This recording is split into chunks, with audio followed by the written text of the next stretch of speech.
Ilang lugar sa Metro Manila tulad sa Quezon City ang nakaranas ng panakanakang pag-ulan. Ang ilang motorista hirap sa pagmamaneho dahil sa pinagsamang lakas ng ulan at hangin. Maulan din kagabi kaya bumaha sa MacArthur Highway sa bahagi ng Valenzuela. Stranded ang ilang motorista. Ayon sa Pag-asa, ang hanging habagat na pinalakas ng Bagyong Dodo ang nagpapaulan sa Metro Manila at iba pang kalapit na probinsya. Magandang hapon po. Maulang weekend ang namerwisyo sa ilang bahagi ng bansa dahil sa Bagyong Dodong at hanging habagat. Nalubog ang ilang lugar sa norte at mula sa Luna, Apayao. Nakatutok live si Breves Bulsao ng GMA Regional TV, 1 North Central Luzon. Breves. Magandang hapon, Pia Ivan. Binaha ang lugar sa Hilaga at Gitnang Luzon, dulot ng masamang panahon, kagaya sa Pangasinan na inuulan pa rin. Maingat sa pagdaan ang mga motorista sa highway sa Bani, Pangasinan na tila binura ng malawakang baha. Ayon sa PDRRMO, bumaba roon ang tubig ulan mula sa kabundukan. 6 na pamilya o 22 individual ang inilikas. Ang nangyayari po dyan sa Bani, sir, kasi yung Barangay Garita, dyan po yung exit point ng water, galing ng bundok. Pagka nakadaan na po yung tubig, magsusubside na rin po agad. Matindi rin ang buhos ng ulan sa Zambales. Sa bayan ng Masinloc, 8 barangay ang nalubog. Binaha rin ang 4 na barangay sa bayan ng Palawig. May mga pamilyang inilikas mula sa 3 barangay roon. Dahil din sa sama ng panahon, gumuho ang mga bato sa bahagi ng Sadanga Mountain Province. Agad namang nagsagawa ng clearing operation sa lugar. Pabugso-bugsong ulan ang naranasan sa Cabanatuan City. Sa Ilocos Norte, may mga oras na maayos na ang panahon. Pero apektado ang kabuhayan ng ilang mangingisda. Dahil sa malakas na hangin, hindi pa sila makapalaot. Malayo man sa direksyon ng Bagyong Dodong, naging maulan din sa ilang bahagi ng Western Visayas dahil sa habagat, tulad sa Iloilo City. Ganon din sa Kabankalan, Negros Occidental, kung saan may 11 pamilyang inilikas matapos tumaas ang tubig sa Himalon Creek. 4 na pamilya namang nakatira sa gilid ng sapa sa Cebu City ang pinalikas dahil sa tumaas na level ng tubig. Patuloy ang ginagawang monitoring ng disaster team sa mga apektadong lugar. Sa kabila ng masamang panahon, may mga surfers sa Baler, Aurora na lakas loob nag-surf sa malalakas na alon. Mas gusto nila yun kasi malaki alon. So hindi pa naman nagbababa ang memo ang MDR, kaya okay lang sila. Oo, pero sakaling lumakas. Pag sakaling lumakas, darating naman yung MDR natin dito, babuhalin talaga. Dito sa Luna, Apayao, gumanda na ang panahon, kaya itinuloy ang selebrasyon ng 36th founding anniversary ng Cordillera Administrative Region. Bagamat hindi nakadalo si Pangulong Bongbong Marcos dahil sa naunang abiso na magiging masama ang panahon.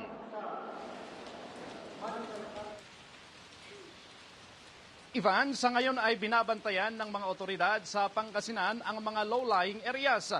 Inalerto na rin ang mga mamamayan na mag-ingat sa banta ng flash floods. Samantala, dito sa Luna, Apayao, bumuhos na rin ang malakas na ulan at ito yung pagkakulog at pagkidlat. Yan ang latest. Balik sa inyo. Ingat kayo dyan at maraming salamat, Breves Bulsao ng GMA Regional TV, 1 North Central Luzon. Ang bagsik ng masamang panahon nagpalubog sa ilang lugar sa Bulacan. At nakatutok doon live si John Consulta. John? Pia, dahil sa malakas na pag-ulan mula pa kagabi hanggang kanina madaling araw ay lubog sa baha ang ilang residential area dito sa Marilao, Bulacan. Walang magawa ang ilang taga Marilao, Bulacan, kundi lumusong sa maruming tubig baha. Nasa ilang lugar ay hanggang binti o lagpas tuhod ang taas. Si Dada Casquero, ingat na ingat sa paglusong sa baha habang buhat ang kapatid sa pag-uwi.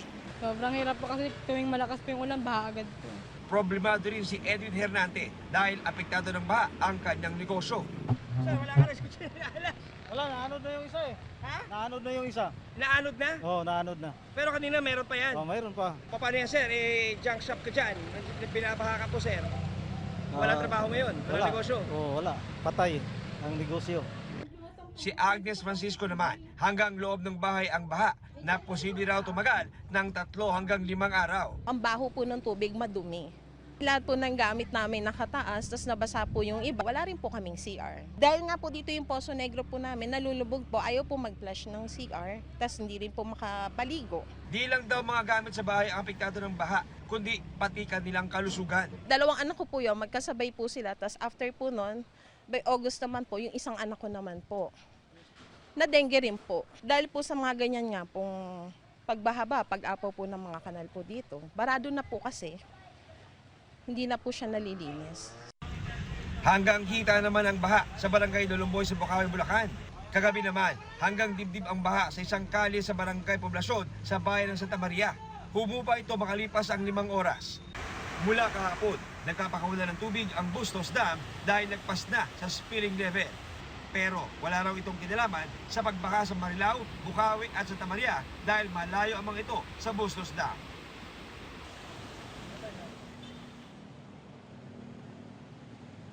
Pasado alas 3 ng hapon piyan ng huling bumuhos ng ulan dito sa may bahagi ng Marilao, Bulacan. Subalit sa mga oras ito, ito nga, makalimlim na lang ang panahon at huminto na ang pag-ulan. Dahil umaasa ang mga taga rito na sana'y bubuti na ang panahon sa mga susunod oras. Yan ang litas mula sa Marilao, Bulacan. Balik sa iyo, Pia. Maraming salamat, John Consulta. Abiso po sa mga pasahero ng PNR, isasara na ang rutang Binyan-Alabang para bigyang daan ang North-South Commuter Railway. Mula sa Alabang, Muntinlupa, nakatutok live si Jonathan Andal. Jonathan. Ivan, simula bukas putol na ang linya ng PNR na nagkokonekta sa Metro Manila at sa Laguna. Mamayang gabi na kasi yung huling tren na babiyahe mula rito sa Alabang papunta doon sa Binyan. Babaklasin na po kasi yung mga lumang riles at papalitan ng bago para sa gagamiting mas modernong North-South Commuter Railways. Mula Maynila, nagtitren si Mang Danilo pag bumibisita sa anak sa Binyan, Laguna. Pero mamayang 9:32 PM na ang huling biyahe ng tren ng Philippine National Railways pa Binyan, Laguna. Bukas ng 5:24 AM naman ang huling biyahe pa Alabang. Kaya napakwenta at napaisip na lang si Mang Danilo ng ibang pwedeng sakyan. Baso kaya jeep, kaso malaki ang pamasahe, 30. Okay, kung ito, train, makano lang, 15. Kasama si Mang Danilo sa 2,000 pasaherong ayon sa PNR ay tatamaan ng pagsasara ng linya ng Alabang to Binyan. Gusto ko pong humingi ng konting paumanhin sa ating riding public. But for now, we have available buses from Alabang to Calamba, Laguna. Kailangan na po mag-start ang construction. Ito pong Alabang to Calamba, Laguna. Ang pagsasara ay bahagi ng gagawing mas modernong North-South Commuter Railway o NSCR. Nagagapang mula Calamba, Laguna hanggang Clark, Pampanga at magkakaroon ng 35 estasyon. Dahil kasama sa ruta ang linyang nasa Metro Manila, tanong ng mga commuter kailan naman yan isasara. By December and January, after the Christmas season, ang kabuuan po ng Metro Manila magsasara na po. We are in close contact with the LTFRB to issue temporary franchises. Pag nagkaroon ng problema, we're going to deploy emergency buses. Kapag nagawa ang NSCR, ang biyahe mula Calamba hanggang Clark magiging 2 oras na lang. 600,000 na pasahero kada araw ang inaasahang gagamit niyan. 5 taon ang magiging konstruksyon na inaasahang matatapos sa 2029. Ivan, kahit putol na yung Alabang to Binyan line, meron pa rin pong biyahe ng tren sa PNR segment na Lucena, Calamba, San Pablo. Ivan? Maraming salamat, Jonathan Andal. Nilooban ng isang bahay sa Quezon City at nawala ang libu-libong pisong halaga ng mga gadget. 2 sa 3 nahuli kam ng mga suspect. Arestado. Nakatutok si Nico Wahe.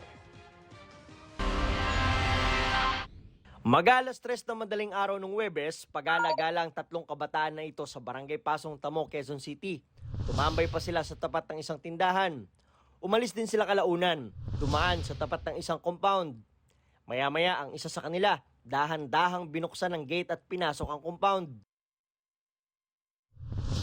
Tsaka sabay-sabay tumakas ang 3. Nagising po ako na natuklasan ko po yung mga gamit ko na gadgets.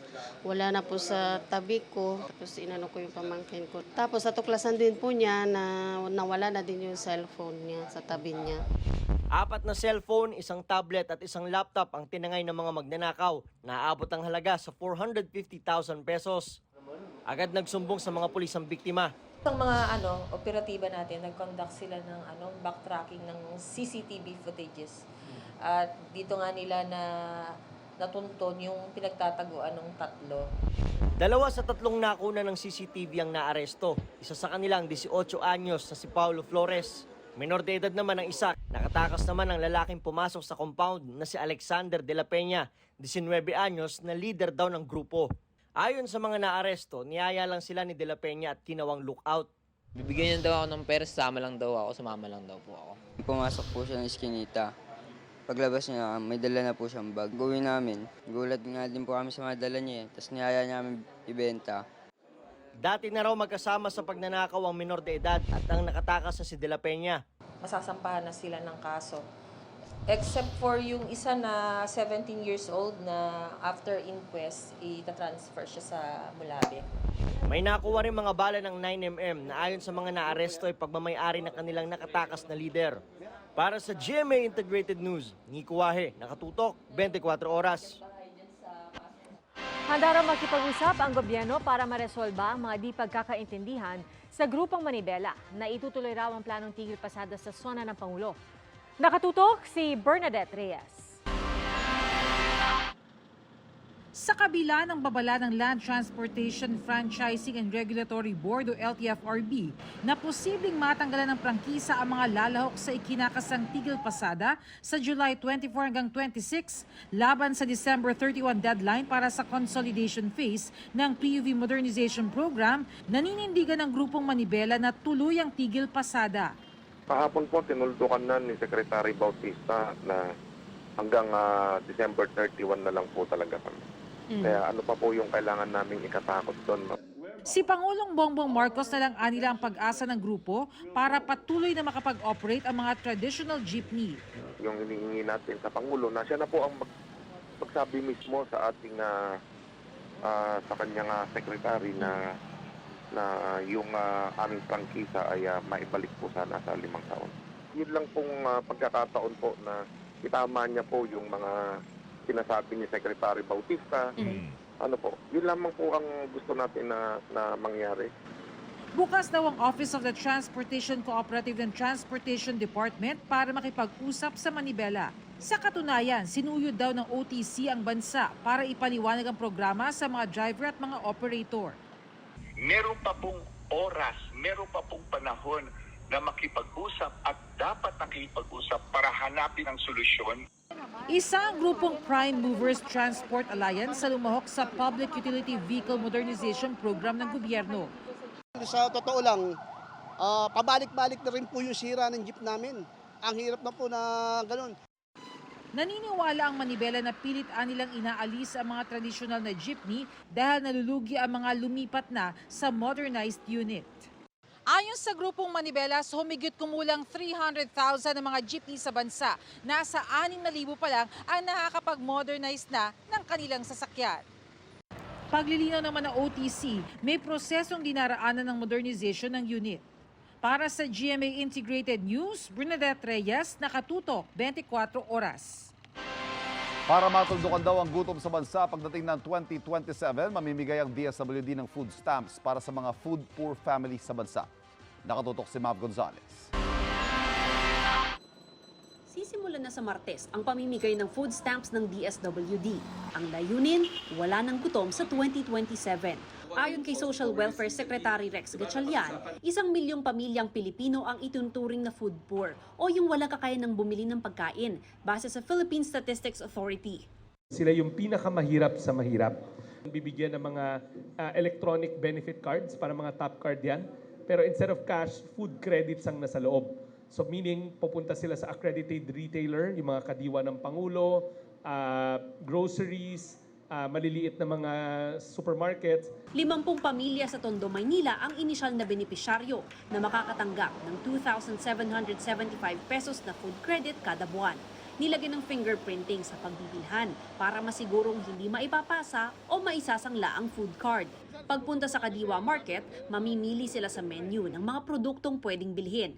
Pinili na ng Food and Nutrition Research Institute ang mga pagkain para masigurong masustansya.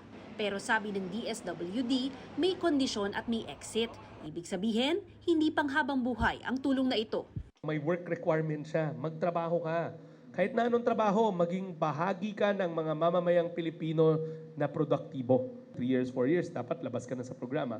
Tutulong din ang TESDA sa training, mga benepisyaryo. Ang 4-piece beneficiary pwede ring makatanggap ng food stamps. Magsisimula ang food stamps program sa Kadiwa Market, pero kalaunay magkakaroon ng accredited groceries at palengke. Tinitingnan din ng DSWD makipag-partner sa mga kooperatiba para matulungan din daw ang mga magsasaka. 3,000 pamilya ang mabibigyan ng food stamps sa susunod na 6 na buwan. Kada taon simula 2024, 300,000 pamilya ang idaragdag sa benepisyaryo hanggang maabot ang target na 1 milyon. Sa ngayon, pinupondohan ito ng 150 million peso grant mula sa Asian Development Bank o ADB at World Food Program. Sa susunod na taon, may nakalaan na 2.1 billion peso sa budget ng DSWD para sa food stamps. Samantala, target ding simulan ngayong Hulyo ang Batang Busog Malusog Feeding Program ni Anti-Poverty Czar Secretary Larry Gadon. Para sa GMA Integrated News, Mav Gonzalez, nakatutok, 24 oras. Itinuloy sa gitna ng masamang panahon ang live fire exercises sa pagitan ng Philippine at US Marines sa Palawan. At nakatutok si Chino Gaston. Nagsimula ang live fire exercises ng US at Philippine Marines sa impormasyong kunwari may kalabang paparating mula sa karagatan. Agad pumuesto ang magkakaalyadong sundalo sa mga hinukay na trenches malapit sa Pampang. Oras na magkaroon ng pag-atake sa Pilipinas mula sa karagatan, ito malamang sa hindi ang unang sasalubong sa mga mananakop.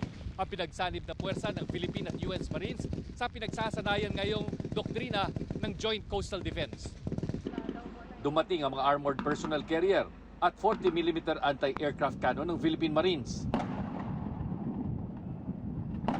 Magkatuwang na tinarget ng mga Amerikano at Pilipinong sundalo ang mga floating target sa dagat. Dagdag hamon pa sa mga sundalo ang malakas na ulan at hanging nagpahirap sa pagsipat sa mga target sa dagat. Kanselado dahil sa masamang panahon ng paglipad ng mga aircraft at pag-deploy ng High Mobility Artillery Rocket System o HIMARS ng US Marines. Pero may magandang naidulot naman daw ang pag-ulan. In a way, the weather actually enhances the exercise because it creates shared hardship between the young Marines. It creates memories that they'll and bonds that will survive long after the exercise is over. Agree. Bago nagsimulang exercises, nilipad ng mga Osprey aircraft ng US ang kanilang mga sundalo papuntang Rizal, Palawan. Sa ilang taong pagsasanay ng mga Amerikano at Pilipinong sundalo, mas mainam daw na madagdagan pa ang mga sandata ng mga Pilipino. Definitely more equipment, I think. Just like any other armed forces, even the United States, I think they need more equipment. So much more with the Philippine Armed Forces, I think there's always a need for more equipment. Nagmasid sa live fire exercises ang maraming taga-barangay Punta Baha na hindi pumalaot dahil sa masamang panahon at sa ipinatupad na no-sail zone doon ngayong araw. Para sa GMA Integrated News, Chino Gaston, nakatutok, 24 oras. Mahigit 178,000 pesos ang naghihintay na sweldo sa mga Pinoy nurse na ipapadala sa bansang Austria. At bilang kapalit, tutulong daw ang Austria na mapabuti ang training sa ating sektor ng nursing. Nakatutok si JP Soriano. 6 na buwan pa lang na nurse sa isang pribadong ospital sa Maynila si Eliza. Pero sa haba ng oras niya sa trabaho, tila lugi raw siya sa sinusweldo kada buwan. 15 to 20,000 pesos ang starting salary sa private hospital, 30 to 40,000 pesos naman sa mga pampublikong ospital. At kung sa abroad, triple o minsan 5 beses na mas malaki. Kaya kapag may sapat na experience na raw at pagkakataon, plano ni Eliza na magtrabaho abroad. Parang hindi po sapat po yung work job po namin sa binibigay po ng salary. Sa hirap po, ganun. Ang Austria, mangangailangan ng 1,000 Pilipinong nurse kada taon sa mga susunod na taon. Laman ito ng pinirmahang Memorandum of Understanding ng ating Department of Migrant Workers at mga kinatawan ng Vienna, Austria. Ang buwanang sahod ayon sa DMW, maaaring umabot sa $3,250 o mahigit 178,000 pesos. May iba't iba ring benepisyo. May kalakip ding give-give agreement sa kasunduan. Ibig sabihin, kapalitang pagpapadala ng Pilipinas ng nurse, tutulong naman ang Austria na mapaunlad ang ating nursing sector. Committed din po ang Austria, ang City of Vienna, na magbigay ng mga scholarships, upgrading ng ating mga facilities, helping in the reintegration program. Sabi pa ng DMW, nangangailangan din ng maraming Pinoy skilled workers at hotel workers sa Europa at sa Middle East. Pati sa hotel and tourism and sa construction lalo na. The demand is very huge right now, especially in the Gulf region, are embarking on economic diversification programs. And doon naman sa European market, they are in need of hotel and restaurant workers kasi yung revenge tourism nararamdaman na nila. Para sa GMA Integrated News, JP Soriano, nakatutok 24 oras. Nangamatay ang tone-toneladang isda sa mga palaisdaan sa bahagi ng Taal Lake sa Taal, Batangas. Nakatutok si Denise Abante ng GMA Regional TV Balitang Southern Tagalog. 300 tonelada ng bangus at tilapia ang nangamatay sa Barangay Sampaloc sa Talisay, Batangas. Ayon sa BFAR Calabarzon, ang fish kill ay dahil sa pagbaba ng dissolved oxygen. Usually nangyayari yan pag ganitong mainit yung panahon tapos biglang uulan, nagkakaroon ng yung overturn, no, yung doon sa lawa at yun ang yung nagkukos ng pagbaba ng dissolved oxygen. Pag nag-change yung klima, nagkakaroon talaga ng ganon. Patuloy daw ang monitoring at water sampling ng BFAR Calabarzon sa bahagi ng Taal Lake na apektado ng fish kill. Nag-i-issue po kami ng mga advisory sakali po halimbawa umaabot na po dun sa medyo critical na level yung mga water parameters. Ayon sa BFAR Calabarzon, ang mga namatay na isda ibinabaon na sa lupa upang hindi na makarating sa palengke. Bawal ibenta ang mga isdang apektado ng fish kill. Para sa GMA Regional TV, Balitang Southern Tagalog at GMA Integrated News, Denise Abante. Nakatutok, 24 oras. Kahit may isang dekada nang lumipas mula nang pumanaw ang isang veterano, hindi pa rin daw nakukuha ng kanyang mga kaanak ang natitirang halaga ng kanyang pensyon. At yan ang idinulog sa Sumbungan ng Bayan. Problemadong dumulog sa Sumbungan ng Bayan ang 75 anyos na si Teresita. Mahigit isang dekada na kasi siyang naghihintay sa posthumous pension claim ng amang dating sundalo. September 2009, sumakabilang buhay ang kanyang ama. At 2014 ay naipasa na nila sa Philippine Veterans Affairs Office o PVAO ang lahat ng mga kailangang dokumento. Hindi lang naman kahapon yung application namin, tagal-tagal na. Nitong June 5, nakatanggap ng nasa 78,000 pisong pensyon mula sa PVAO si Teresita. Pero ang tanong niya, nasaan ang natitirang mahigit 250,000 piso?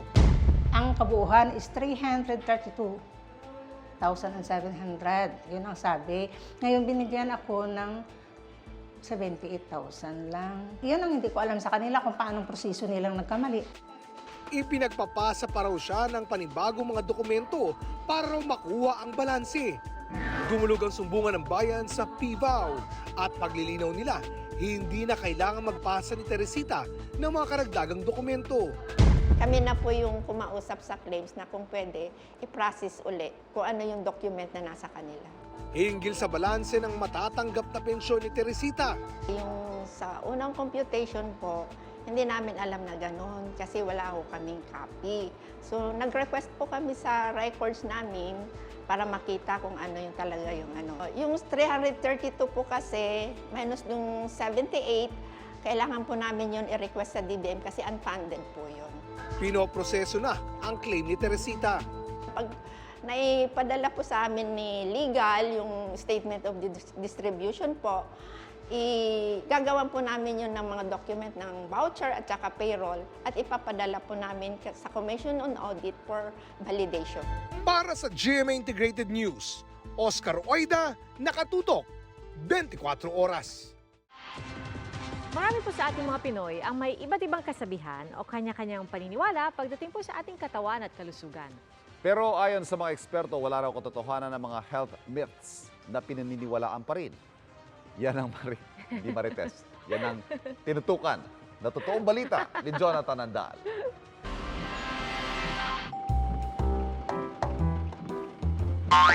Tag-ulan na at ang sabi raw huwag magpapaambon kasi magkasipon, lalagnat. ang unang regla mainam daw ihilamos sa muka dahil para hindi daw magkaroon ng pimples ever. at kapag bigla mo raw napaiyak ang bata, yung nilalawayan pag masakit yung tiyan, sa paniwala na usog daw. marami sa atin nakagisna ng mga ganyang kasabihan sa kalusugan. Pero ayon kay Dr. Alvin Francisco, hindi totoong lalagnatin ka pag naambunan. Ang nangyayari lang, bumababa yung temperatura ng paligid. So, mas dumadami yung virus, mas kumakapit siya sa katawan mo. Ang mens hindi nakakabawas ng pimples. Mas masama yun kasi madudumihan yung skin mo, baka magkaroon palalo ng infection. At ang laway para puwera usog, walang basihan. Sa totoo lang, mas madumi pa yun, di ba? May galing sa laway, kakapit doon yung bacteria at virus. Akala nating masama, pero hindi naman pala. Gamit ni Doc Alvin ang social media para itama ang mga medical misinformation o maling paniniwala sa medisina. Halimbawa, hindi totoo ang pasma o yung bawal maligo kapag pawisan o yung uubuhin ka at sasakit ang lalamunan pag kumain ng matatamis. Ang nakaka-sore throat, yung infection ng lalamunan dahil yan sa virus at sa bacteria. Speaking of bacteria, ang antibiotic binubudbud daw ng iba sa sugat. Kasi pag daw ininom, parang hintay mo pang matunaw bago tumalab. Wa-epek yan, sabi ni Doc. Ang antibiotic dapat iniinom yan ng katawan, pinoproseso yan sa katawan, pupunta yan sa dugo, tapos doon siya gagana. Pasintabi naman sa pahabol ni Doc, hindi masamang lunukin ng plema. Kung matutunaw lang yung sa tiyan, hindi yun babalik sa baga. Ang mas masama kapag dumudura tayo sa public places kasi pwede yun makahawa pa ng ibang tao. Sabi ng DOH, ginagalang nilang mga dati ng paniniwala tungkol sa kalusugan pero dapat daw magpakonsulta sa doktor kung may maramdamang sintomas para kung sakit man ito, hindi ito lumala. Pwede dismiss mo, pasman lang to. Nausog lang, yung pala meron ng infection yung baby halimbawa. Di nahuli ka na ng ilang oras. May programa ngayong ginagawa ang DOH at DepEd para ituro sa mga bata ang basic health literacy na hangad nilang maituro rin daw sa mga kasama sa bahay. Dahil pagdating sa kalusugan, sa doktor at siyensya lang dapat makinig. Huwag sa mga sabi-sabi. Para sa GMA Integrated News, Jonathan Andal, nakatutok, 24 oras. Proud and excited ang award-winning film choreographer na si Brian Puspos na nakatrabaho niya ang global superstar na si Jungkook. Tila panaginip daw para kay Brian na nakasama niyang mag-perform on stage si Jungkook na bahagi ng promotion ng solo debut single ng BTS Maknae na 7. Sa kanyang Instagram post, nagpasalamat si Brian kay Jungkook sa tiwala nito sa kanya. 6 years ago, gumawa si Jungkook at kapwa BTS member na si Jimin ng dance cover ng isang choreography ni Brian. Usap-usapan online ang driver ng isang ride-hailing app na tila hawig daw ng K-pop superstar at BTS member na si Suga. Yan ang tinutukan ni Oscar Oida. Itong si Radolf na certified army, di mapakali paano ba naman ang driver ng kanyang sinasakyan. The design is very Agus D.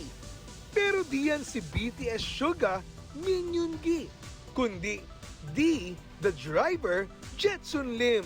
Mula hawi ng buhok, singkit na mata, maging earrings at forma, approved sa mga netizens. Pero di naman raw delulu o delusional si Jetson dahil di niya raw inaasahang makukumpara sa K-pop superstar. Naggulat na lang po ako nung may nag-message sa akin ng viral na daw po ako. Thank you po.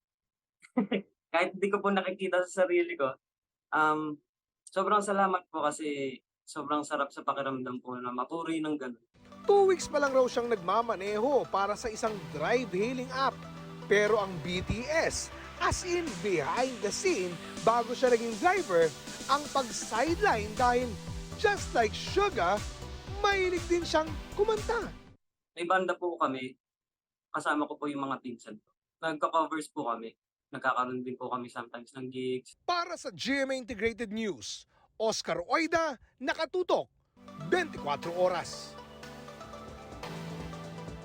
And that's my chika this Saturday night. Ako po si Nelson Canlastia. Ivan? Thank you, Nelson. Thank you, Nelson. At yan po ang mga balitang ating tinutukan ngayong Sabado mula sa Tahanan ng Katotohanan. Ako po si Pia Arcangel. Ako po si Ivan Mayrina. Ito ang GMA, walang kinikilingan, walang pinoprotektahan. Walang kasinungalingan, serbisyong totoo lamang. At dahil hindi natutulog ang balita, Nakatutok kami 24 oras.